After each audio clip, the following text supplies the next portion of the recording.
Hey guys, I got another video for you today. This is going to be a show and tell on a knife that I came across while I was cleaning out my closet. And like I said before, if I come out and do a sunglass video, I'm going to try and do another video to partner it with it on a piece of gear or firearm or knife. So here's the knife video.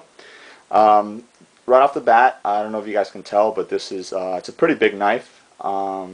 Right now the video doesn't really do it justice in the size, but I'll be doing some comparisons so you can see what I'm talking about. This knife, I unfortunately couldn't find any markings as to who the manufacturer is. So if you guys see this and by any chance know who it is, definitely feel free to let me know. I'll greatly appreciate that. It's got a leather sheath, and I've had this knife for a long time, and I just I really can't remember where I picked it up, but I've never used it just because of just the nature of the knife. So and you guys will see what I'm talking about. But back to the sheath. This leather sheath is pretty nice. It's pretty thick. It's about a half an inch thick, and it's got this this belt strap right here. This strap to retain it with a buckle, and it's got 3 rivets, one on each side, and then it's got this. It's more of a grommet, so you can put a lanyard down there if you wanted to, and then it's sewn together. Pretty nice. I mean, it works. The one gripe that I have about this sheath is the actual retaining strap here. When you open it and you try and take the knife out, it actually gets in the way when you take it out. So that'd be one thing that I would say is it's a hit on the knife. But pretty nice, pretty sturdy. Keeps it in there. It has this this etching on the actual sheath. It's I don't know if you guys can see it. It looks like a tiger. You got the body right here in the head, so it looks pretty cool. So now let me. It's kind of hard to keep this in focus, in frame. I mean, so let me take it out. And as you guys can see, I'm using my thumb and my middle finger to separate it as I pry it out, and you'll see why. See that?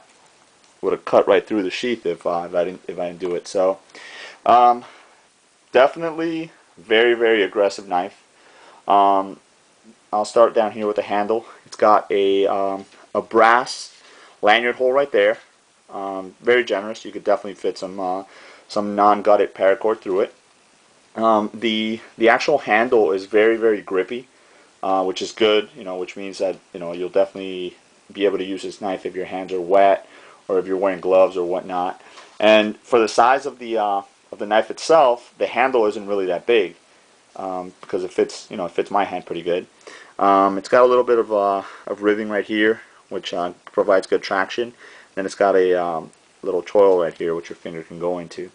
The guard right here, if you see, it comes down to a point, but it definitely secures your finger back there, so your finger isn't going to go anywhere if you were to to thrust this or anything like that. And then the same thing up here. Doesn't have any jimping or anything, but you really don't need it because this comes up so high that your thumb isn't really going to go over that.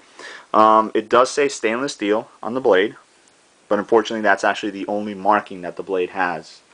And if you can see up here on the top of the blade, you got these wicked serrations which actually curve backwards. So if you were to stick this into something, as you pull out, it'll definitely rip. And they're very sharp. They're not blunt on the top. As you can see, they come to a point. So it's looks like it's filed down on either side, and then it comes to a point at the end right there. And they're very deep. I would say about a 1/4 inch deep each one. And then right in the front here, it also has some serrations. The kind of the serrations you find on a pocket knife. But these are actually only on one, on one side, and then it comes down to that wicked point. You got your blade down here. You have another little indentation right here, but obviously that doesn't serve any good. I mean, you wouldn't want to put your finger up there because you'd definitely be more apt to maybe slip into the actual blade. This blade is not sharp at all, and I've never actually sharpened it because I never planned on actually using this knife for anything. Like I said, I don't really remember where I got it from, but it's just way too big for any any chores that I would need it. It does have these cutouts on the blade, and I'm pretty sure that's done to minimize the weight of the actual blade, because let me give you a little example right here. I got my measuring tape. Alright, overall length for this knife is 17 inches. Alright, the blade itself is about 12 inches long, but the cutting edge of the blade is 11 inches long. Alright, this is the width of the actual blade is about 2 inches. So it's definitely a huge blade. The actual handle is about an inch and a half wide at its widest point. And then I would say the actual blade width would be, let me check right here. Blade width is about 3/8 of an inch thick. So it's definitely a big, hefty blade. Now, I'll leave that there for comparison. And what I'll do is, this is one of the knives that I wanted to use to compare it. This is the Spyderco Tenacious, which is my everyday carry. Got the Yorick skull from County Com lanyard on there. And check this out. Open. Check the difference out. I mean, let's include the lanyard, which adds another 3 inches to the knife itself. Look how much more knife is left.